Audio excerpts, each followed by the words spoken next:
नमस्कार, बहुत स्वागत है आपका। इंडिया डेली 24/7 देख रहे हैं आप। मैं हूं आपके साथ शिका त्यागी। तो वॉशिंगटन के सत्ता के गलियारों में बैठकर जो डोनाल्ड ट्रंप कल तक मेक अमेरिका ग्रेट अगेन का खोखला ढिंडोरा पीट रहे थे, आज उनकी नीतियां पूरी दुनिया के सामने तार-तार हो चुकी हैं। ट्रंप प्रशासन की हालत इस वक्त ऊंची दुकान और फीका पकवान जैसी हो गई है, जहां बड़ी बड़ी धमकियों के पीछे सिर्फ और सिर्फ खोखलापन छिपा है। खुद को कूटनीति का सबसे बड़ा उस्ताद समझने वाले ट्रंप साहब ने ईरान के आगे घुटने टेककर यह साबित कर दिया है कि उनकी अकड़ सिर्फ सोशल मीडिया के बयानों तक ही सीमित है। जो अमेरिका कल तक दुनिया का स्वयंभू चौधरी बना फिरता था, आज वही ट्रंप के नेतृत्व में अलग ही खेल चल रहा है। जो अमेरिका कल तक शांति का मसीहा बनने का ढोंग कर रहा था, आज वो घुटनों पर आ गया है। प्रतिबंधों की जिस लाठी से वो दूसरों को डराते थे, आज उसी लाठी ने अमेरिकी साख का कबाड़ा कर दिया है और दुनिया इस महाशक्ति के डहते हुए अहंकार पर खुलकर हंस रही है। पूरी दुनिया की सियासत में इस वक्त एक ऐसा भूचाल आया है जिसने महाशक्तियों के अहंकार को घुटनों पर ला दिया है। जो अमेरिका कल तक प्रतिबंधों की लाठी दिखाकर पूरी दुनिया को हाँकने की कोशिश कर रहा था, आज वही अमेरिका खुद के बुने जाल में फंसता हुआ नजर आ रहा है। पश्चिम एशिया के तपते रेगिस्तान से लेकर यूक्रेन के बर्फीले मैदानों तक कूटनीति के मोहरे इस तरह पलटे हैं कि वॉशिंगटन के बंद कमरों में बैठी सरकार के पसीने छूट रहे हैं। ईरान के साथ गुपचुप तरीके से समझौता करके ट्रंप साहब ने यह साबित कर दिया है कि जब अपनी साख पर बनाती है तो अमेरिका गिरगिट की तरह रंग बदलने में देर नहीं लगाता। कल तक जिस ईरान को नेस्तनाबूद करने की धमकियां दी जा रही थी, आज उसी के सामने लाल कालीन बिछाने की मजबूरी आ गई है। यह समझौता और कुछ नहीं बल्कि अमेरिकी दादागिरी के ढहते किले की वो दास्तां है जिसे छिपाने की नाकाम कोशिश की जा रही है। तो वैश्विक राजनीति के इस अखाड़े में अमेरिका की हालत अब खिस्यानी बिल्ली खंबा नोचे जैसी हो गई है। मिसाइलों और प्रतिबंधों की धौंस दिखाने वाला ये मुल्क अब समझौते की मेज पर गिड़गिड़ाने को मजबूर है। ईरान पर लगा नौसैनिक ब्लॉकेड हटाना इस बात का जीता जागता सबूत है कि अमेरिका के हौसले अब पस्त हो चुके हैं। ईरान के सर्वोच्च नेता मुस्तफा खामनेई ने अमेरिका से सीधे बातचीत की हरी झंडी तो दे दी है, लेकिन उनके तेवर बता रहे हैं कि ईरान इस बार ईंट का जवाब पत्थर से देने के मूड में है। उन्होंने साफ कर दिया है कि बातचीत अपनी जगह है, लेकिन ईरान का आत्मसम्मान अपनी जगह। अमेरिकी राष्ट्रपति डोनाल्ड ट्रंप को शायद ये गुमान था कि वो दबाव बनाकर ईरान को झुका देंगे, लेकिन ईरान ने साफ लफ्जों में कह दिया है कि बात करेंगे लेकिन झुकेंगे नहीं। तो ये कूटनीतिक समझौता मिडिल ईस्ट की राजनीति में एक ऐसा नया मोड़ लेकर आया है जिसने अमेरिका के सबसे वफादार अंधभक्त इजराइल के पैरों तले जमीन खिसका दी है। जी हां, कल तक जो अमेरिका इजराइल की हर जायज नाजायज बात पर आंख बंद करके मोहर लगाता था, आज वही अमेरिका उसे दो टुक शब्दों में आंखें दिखा रहा है। ट्रंप प्रशासन ने इजराइल को साफ संदेश दे दिया है कि अगर इस डील में अड़ंगा लगाने की कोशिश की गई तो इसके अंजाम भुगतने के लिए तैयार रहे।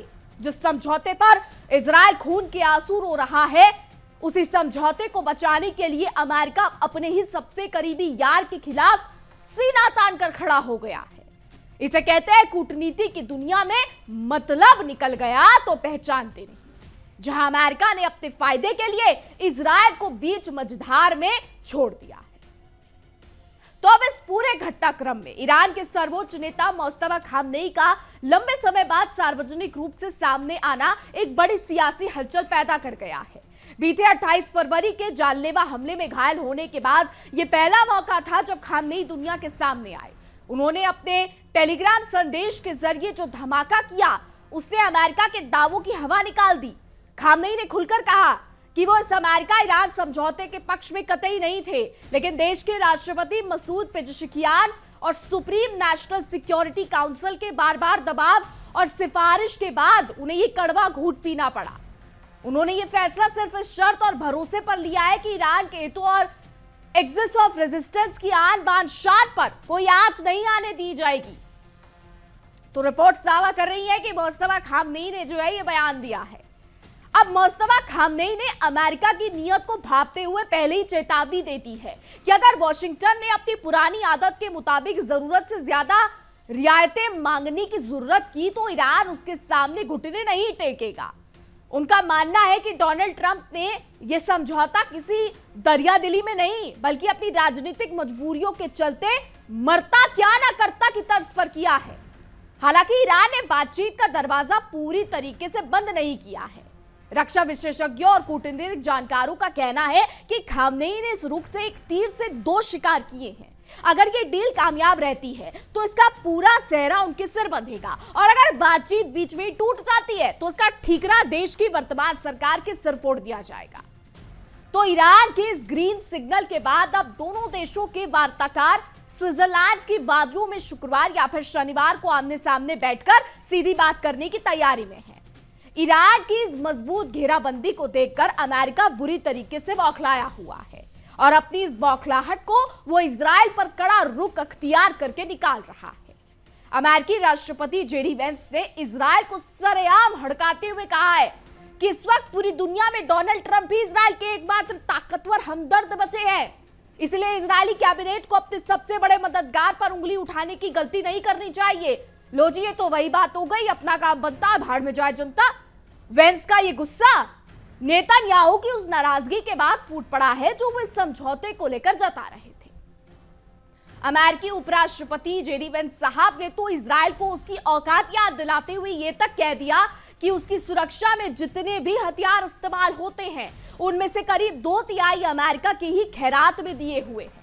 वाह जेडी वेंस साहब वाह। अब जेडी वेंस साहब ने ये बातें कही हैं जिन्हें अमेरिकी टैक्स पेयर्स के पैसे से बनाया गया है, यानी जो हथियार दिए गए हैं वो अमेरिकी टैक्स पेयर्स के पैसे से बनाए गए हैं। अब इस तीखी बयानबाजी के बीच अमेरिका ने ईरान को बड़ी राहत देते हुए उसकी नाकेबंदी पूरी तरीके से खत्म कर दी है। अमेरिकी सेना की सेंट्रल कमांड यानी सेंटकॉम ने यह आधिकारिक ऐलान किया है कि ईरानी बंदरगाहों पर जो नौसैनिक ब्लॉकेट लगाया गया था उसे अब पूरी तरीके से हटा लिया गया है। अब अमेरिकी नौसेना के युद्धपोत ईरान के बंदरगाहों पर आने जाने वाले व्यापारिक जहाजों का रास्ता नहीं रोकेंगे, जिससे ईरान की सांस में सांस आई है। हालांकि चालाक अमेरिका ने यह भी साफ कर दिया है कि भले ही उसने रास्ता छोड़ दिया हो लेकिन उसके युद्धपोत इलाके में मुस्तैद रहेंगे ताकि समझौते की शर्तों की निगरानी की जा सके। तो कूटनीति का यह खेल सिर्फ मिडिल ईस्ट तक ही सीमित नहीं है बल्कि इसकी आंच यूक्रेन के बर्फीले मैदानों तक पहुंच चुकी है। जहां एक तरफ पश्चिम एशिया में शांति का नाटक रचा जा रहा है, वहीं दूसरी तरफ रूस और यूक्रेन के बीच चल रहा युद्ध अब एक बेहद खतरनाक और निर्णायक मोड़ पर आ चुका है। जी हां, अमेरिका और ईरान के बीच इस सरगर्मी के बीच अब यूरोपीय संघ यानी यूरोपियन यूनियन भी अपनी साख बचाने के लिए रूस के साथ गुपचुप तरीके से संपर्क साधने में जुट गया है ताकि आने वाले दिनों में जब युद्ध खत्म करने की बात हो तो यूरोप को किनारे ना लगा दिया जाए।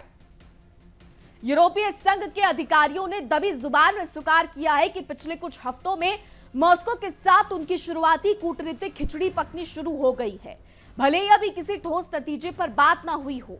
यूरोप की हालत इस वक्त न घर का न घाट का जैसी हो चुकी है क्योंकि उसे डर है कि अगर अमेरिका और रूस ने मिलकर यूक्रेन का भविष्य तय कर दिया तो यूरोप की पूछ पूरी दुनिया में खत्म हो जाएगी। वहीं दूसरी तरफ ब्रिटेन इस जलती हुई आग में घी डालने से बाज नहीं आ रहा है। ब्रिटेन ने यूक्रेन को एक बार फिर भारी सैन्य मदद का लालच दिया है, जिसके तहत साल 2026 के अंत तक यूक्रेन को 1.5 लाख खतरनाक ड्रोन, 350 एयर डिफेंस मिसाइलें और ग्राउंड बेरिड रडार सिस्टम सौंपने का वादा किया गया है। हालांकि ये हम नहीं कह रहे, मीडिया रिपोर्ट्स ये दावे कर रही हैं। इस पूरे महासंग्राम में यूक्रेन के राष्ट्रपति वोलोदिमीर ज़ेलेंस्की भी आर पार की लड़ाई की मूड में दिखाई दे रहे हैं।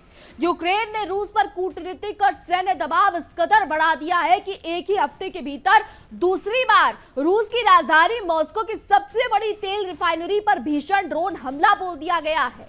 इस हमले के बाद मॉस्को के कई बड़े हवाई अड्डों पर कमर्शियल उड़ानों को जल्दबाजी में रोकना पड़ा, जिसने पुतिन की सुरक्षा व्यवस्था के दावों की धज्जियां उड़ा दी हैं। इसे रूसी आक्रमण की शुरुआत के बाद से यूक्रेन का अब तक का सबसे बड़ा और आत्मघाती ड्रोन हमला माना जा रहा है, जिसने रूस के घमंड को सीधी चुनौती दे दी। अब हैरानी की बात यह है कि यह हमला ठीक उस वक्त हुआ जब जेलेंस्की ने अमेरिकी राष्ट्रपति डोनाल्ड ट्रंप और फ्रांस के राष्ट्रपति इमैनुअल मैक्रों के साथ एक बेहद अहम बैठक की थी। फ्रांस में हुए G7 शिखर सम्मेलन से मिले समर्थन के दम पर जेलेंस्की अब 7वें आसमान पर है। उन्होंने हुंकार भरते हुए कहा है कि अगर यूक्रेन जलेगा तो मॉस्को भी जलेगा। जेलेंस्की का मानना है कि रूस पर किए जा रहे ये विनाशकारी हमले पुतिन की अकड़ को ढीली करेंगे और उन्हें बातचीत की मेज पर आने के लिए मजबूर कर देंगे। लेकिन कूटनीति के इस खेल में रूस के राष्ट्रपति पुतिन भी कच्चे खिलाड़ी नहीं है। वो यूरोप को अंगूठा दिखाकर सीधे अमेरिका से डील करने की फिराक में है। तो ये तो रही यूरोप की बात। अब बात करते हैं उस देश की जिसने अमेरिका और उसके करीबियों की नाक में दम कर रखा है, यानी उत्तर कोरिया। जब दुनिया के बाकी देश कूटनीति की बिसात बिछा रहे हैं, तब उत्तर कोरिया के तानाशाह किम जोंग उन के हथियारों की तकनीक पूरी दुनिया में तहलका मचा रही है। बता दें, भारत के पड़ोसी देश म्यांमार से आई सैटेलाइट तस्वीरों ने अमेरिकी खुफिया एजेंसियों की नींद उड़ाकर रख दी है। म्यांमार इस वक्त भयंकर गृह युद्ध से जूझ रहा है, लेकिन इसी बीच वह चुपके से एक स्वदेशी हमलावर पनडुब्बी का निर्माण कर रहा है। लगभग 40 मीटर लंबी यह पनडुब्बी हूबहू उत्तर कोरिया की खतरनाक सांग-ओ क्लास पनडुब्बी के डिजाइन पर आधारित है, जो अमेरिका जैसे देशों के बड़े बड़े युद्धपोतों को पानी पिलाने का दम रखती है। तो बता दें, म्यांमार और उत्तर कोरिया के बीच हथियारों की ये साठगांठ कोई नई बात नहीं है। दोनों का रक्षा सहयोग दशकों पुराना है। उत्तर कोरिया 1980 के दशक से ही ईरान जैसे देशों को अपनी अटैक सबमरीन और सैन्य तकनीक का निर्यात करता आ रहा है। उत्तर कोरिया की सबमरीन इंडस्ट्री ने सोवियत काल की पुरानी पनडुब्बियों को असेंबल करने से शुरुआत की थी, लेकिन आज वो इतने आधुनिक और घातक युद्धपोत बना रहा है कि अमेरिकी नौसेना के कमांडर भी खौफ खाते हैं। मौजूदा समय में सांग-ओ क्लास पनडुब्बी उत्तर कोरियाई नौसेना के बेड़े की सबसे मजबूत रीढ़ मानी जाती है, जो उथले और संकरे समुद्री रास्तों में भी दुश्मन का शिकार करने में माहिर है।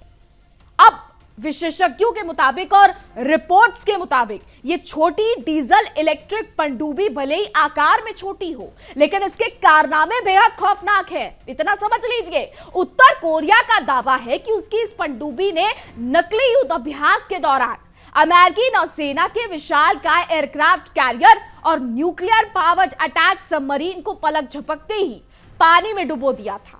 सबसे बड़ी बात यह है कि इसे बनाने में लागत बहुत कम आती है, लेकिन इसका वार अचूक होता है। यह पनडुब्बी संकरे समुद्री रास्ते में बारूदी सुरंगें बिछाने और खतरनाक टॉर्पेडो दागने में माहिर है। कयास तो यह भी लगाए जा रहे हैं कि म्यांमार जो पनडुब्बी बना रहा है उसमें क्रूज मिसाइलों को दागने के लिए वर्टिकल लॉन्च सेल भी लगाए जा सकते हैं। हालांकि आगे देखना होगा कि क्या होता है। तो इसे तो इस तरह देखें तो पूरी दुनिया में इस वक्त एक नया त्रिकोण बनता दिखाई दे रहा है। एक तरफ अमेरिका अपनी डूबती हुई साख को बचाने के लिए ईरान जैसे दुश्मन के सामने समझौते का कटोरा लेकर खड़ा है। दूसरी तरफ रूस और यूक्रेन की जंग में यूरोप अपनी इज्जत बचाने के लिए छटपटा रहा है। वहीं उत्तर कोरिया की तकनीक म्यांमार और ईरान के जरिए अमेरिका के वर्चस्व को खुलेआम चुनौती दे रही है। तो वॉशिंगटन की नीतियां अब पूरी तरीके से बेअसर साबित हो रही हैं। प्रतिबंधों का जो चाबुक अमेरिका पूरी दुनिया पर चलाता था, आज वही चाबुक उसकी अपनी पीठ पर पड़ रहा है। ट्रंप की तथाकथित डील अमेरिका की ताकत का नहीं, बल्कि उसके घटते प्रभाव का सबसे बड़ा दस्तावेज बन चुकी है। इस पूरी बिसात को देखकर यही कहा जा सकता है कि दुनिया अब किसी एक महाशक्ति के इशारे पर नाचने वाली नहीं है। अमेरिका ने अपने फायदे के लिए जिस तरह इजराइल को किनारे लगाया और ईरान के सामने घुटने टेके, उसने ये साफ कर दिया है कि कूटनीति में कोई किसी का सगा नहीं होता। यूक्रेन की मिसाइलें हो, ईरान के तेवर हो या फिर उत्तर कोरिया की पनडुब्बी तकनीक, ये सब मिलकर अमेरिकी साम्राज्य के ताबूत में आखिरी कील ठोकने का काम कर रहे हैं। आने वाले दिन इस बात का गवाह बनेंगे कि वॉशिंगटन की ये कूटनीतिक चाल उसे बचा पाती है या फिर पूरी दुनिया में उसकी बची कुची साख को भी मिट्टी में मिला देती है। इस पूरे महासंग्राम में एक बात साफ हो गई है कि अमेरिका की बांटो और राज करो की नीति अब खुद उसी पर भारी पड़ रही है। वॉशिंगटन के रणनीतिकार कल तक जिन पाबंदियों को अपना सबसे अचूक हथियार समझते थे, आज वही पाबंदियां बेअसर साबित हो चुकी हैं। ईरान ने अपनी शर्तों पर अमेरिका को झुकाकर यह साबित कर दिया है कि तेल की ताकत और रणनीतिक स्थिति के आगे सुपर पावर का घमंड भी पानी मान जाता है। ट्रंप प्रशासन इस वक्त अपनी घरेलू नाकामियों को छिपाने और वैश्विक बाजार में तेल की कीमतों को काबू में रखने के लिए इस कदर छटपटा रहे हैं कि उसे अपने पुराने सिद्धांतों की बलि चढ़ाने में भी कोई गुरेज नहीं रहा। तो कूटनीति के गलियारों में अब यह चर्चा आम है कि अमेरिका ने इस समझौते के जरिए अपने ही पैरों पर कुल्हाड़ी मार ली है। इजराइल जैसा वफादार साथी जो मिडिल ईस्ट में अमेरिकी हितों की रक्षा के लिए हमेशा आगे खड़ा रहा, आज खुद को ठगा हुआ महसूस कर रहा है। जेडी वेंस का इजरायली कैबिनेट को यह याद दिलाना कि उनके हथियार अमेरिकी टैक्सपेयर्स की खैरात पर चलते हैं, किसी गहरे जख्म पर नमक छिड़कने जैसा है। अमेरिका का यह बदला हुआ रंग देखकर दुनिया के दूसरे देश भी अब समझ चुके हैं कि वॉशिंगटन की दोस्ती पर भरोसा करना अपनी जान जोखिम में डालने जैसा है, क्योंकि अमेरिका मतलब की खातिर किसी को भी बीच मझधार में छोड़ सकता है। तो इधर यूक्रेन के मोर्चे पर जो कड़वा सच सामने आ रहा है वो पश्चिमी देशों के पाखंड को पूरी तरीके से बेनकाब करता है।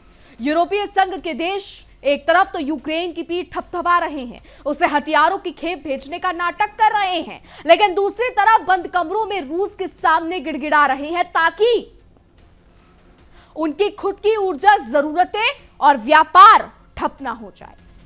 पुतिन ने यूरोप की इस कमजोरी को भांपकर ही उन्हें भाव देना बंद कर दिया है। रूस भली भांति जानता है कि यूरोपीय संघ इस लड़ाई में महज एक मोहरा है और असली डोर तो अमेरिका के हाथ में है। इसलिए क्रेमलिन सीधे वॉशिंगटन से आंखें मिला रहा है, जिससे यूरोपीय देशों की रातों की नींद और दिन का चैन उड़ गया है। तो इस जलती हुई आग में ब्रिटेन का यूक्रेन को 1.5 लाख ड्रोन और मिसाइलें देने का ऐलान करना किसी बड़ी साजिश का हिस्सा लगता है। ब्रिटेन खुद आर्थिक मोर्चे पर जूझ रहा है, लेकिन यूक्रेन को हथियार बांटकर वो युद्ध की साग को बुझने नहीं देगा। वो नहीं चाहता कि युद्ध की यह आग बुझे। कूटनीतिक जानकार इसे बेवकूफी मानते हैं। जहां ब्रिटेन का इस सीधे संघर्ष से कोई सीधा लेना देना नहीं है, फिर भी वो अपनी खोई हुई औपनिवेशिक धौंस दिखाने के लिए यूक्रेन के कंधे का इस्तेमाल कर रहा है। लेकिन ज़ेलेंस्की के तेवर बता रहे हैं कि वो अब केवल रक्षात्मक खेल खेलने के मूड में नहीं है, बल्कि मॉस्को पर सीधे प्रहार करके पुतिन को अपनी शर्तों पर लाना चाहते हैं।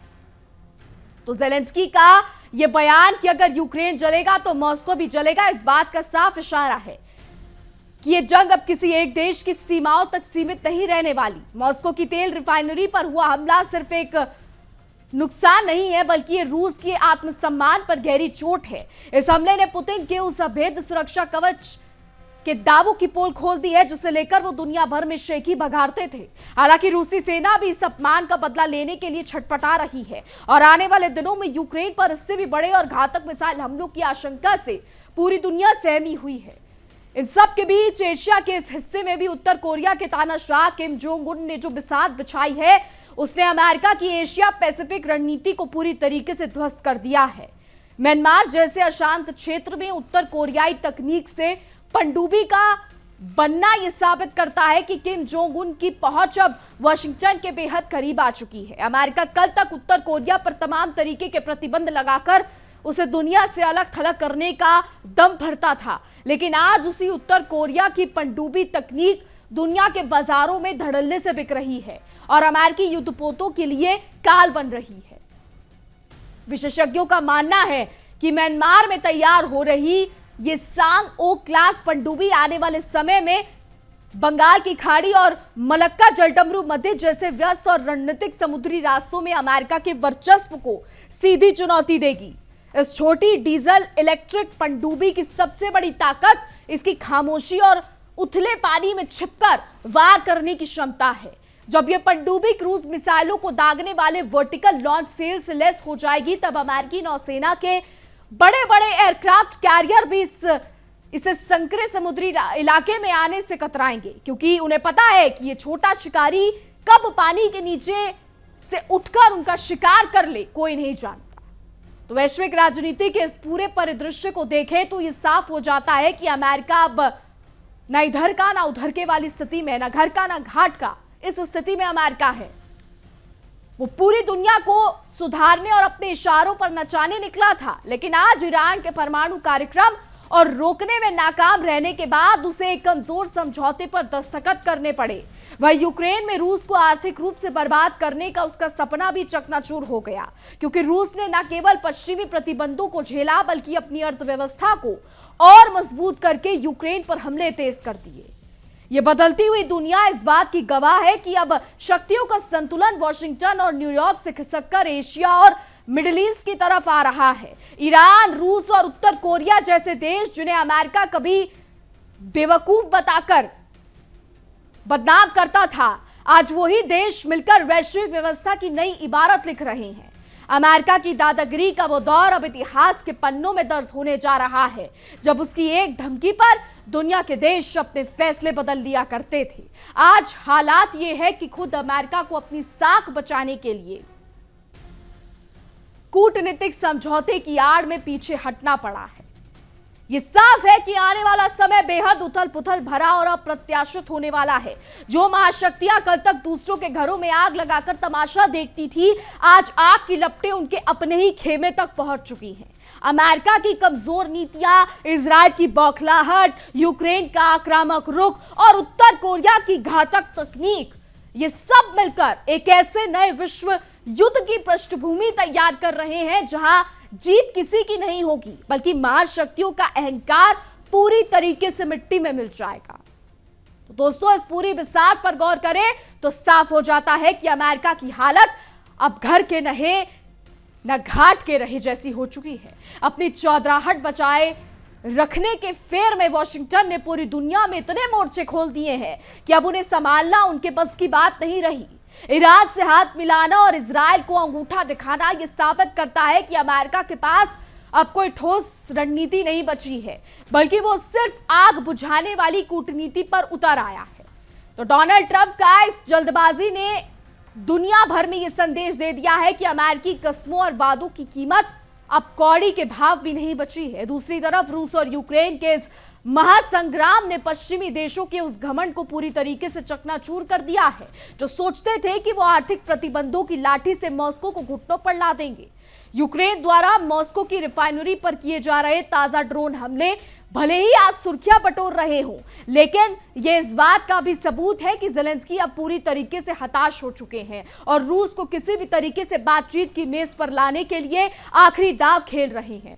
मगर पुतिन का इतिहास गवाह है कि वो दबाव में झुकने वाले खिलाड़ी नहीं है। वो इस जख्म का ऐसा हिसाब चुकता करेंगे कि पूरा यूरोप दहल उठेगा। वहीं यूरोपीय संघ जो छटपटाहट इस वक्त दिखा रहा है, वो किसी ड्रामे से कम नहीं है। कल तक जो यूरोपीय नेता रूस को पूरी तरह अलग थलग करने की कस्में खा रहे थे, आज वही बंद कमरों में मॉस्को के राजनयिकों के चक्कर काट रहे हैं, ताकि भविष्य के किसी भी समझौते में उनके हितों की बलि ना चढ़ जाए। यूरोप को अब अच्छी तरीके से समझ आ गया है कि अमेरिका ने उन्हें यूक्रेन की इस लड़ाई में झोंककर खुद तो पल्ला झाड़ लिया है, लेकिन सदियों की ठंड और ऊर्जा का संकट झेलने के लिए उन्हें अकेला छोड़ दिया। इसे कहते हैं लड़े कोई और मरे कोई, जहां असली नुकसान सिर्फ यूरोप का हुआ है। तो इस बदलते वैश्विक परिदृश्य में सबसे बड़ा झटका तो अमेरिका के उस एशिया पैसिफिक ड्रीम को भी लगा है, जिसके दम पर वो चीन और उसके करीबियों को घेरने का दबाव बनाया करता था। म्यांमार के गृह युद्ध के बीच उत्तर कोरियाई तकनीक की एंट्री ने वॉशिंगटन के सारे समीकरण बिगाड़ दिए हैं। किम जोंग उन ने यह दिखा दिया है कि वो सिर्फ अपनी सीमाओं में रहकर मिसाइलें नहीं दागते, बल्कि अमेरिका विरोधी देशों के नेटवर्क को मजबूत करके सुपर पावर की घेराबंदी करने का हुनर भी जानते हैं। म्यांमार की ये नई पनडुब्बी आने वाले वक्त में हिंद महासागर में अमेरिकी नौसेना की हर हरकत पर पैनी नजर रखने का काम करेगी। आखिरकार कूटनीति के इस नए दौर ने यह साफ कर दिया है कि दुनिया अब वॉशिंगटन के इशारों पर नहीं चलने वाली। जहां ईरान अपनी अकड़ के साथ अमेरिका से बात कर रहा है, वहीं रूस अपनी शर्तों पर नई वैश्विक व्यवस्था तय कर रहा है और उत्तर कोरिया अपनी घातक तकनीक से अमेरिका की नाक में दम किए हुए है। डोनाल्ड ट्रंप की अमेरिका फर्स्ट नीति ने असल में अमेरिका को दुनिया में अकेला कर दिया है। आने वाले दिन इस बात का फैसला करेंगे कि सुपर पावर होने का नाटक करने वाला ये मुल्क अपनी बची कुची साख कैसे बचाता है, या फिर ये पूरी व्यवस्था एक नए वैश्विक टकराव की भेंट चढ़ जाती है। ये आने वाला समय बताएगा। फिलहाल हमारी आज की रिपोर्ट में बस इतना ही। तमाम खबरों के लिए देखते रहिए इंडिया डेली 24/7। देखिए इंडिया डेली 24/7 अब आपकी स्मार्ट टीवी पर। इंडिया डेली मौजूद है सभी डिजिटल प्लेटफॉर्म पर लाइव और लगातार। इंडिया डेली 24/7 हर दिन राष्ट्र को समर्पित।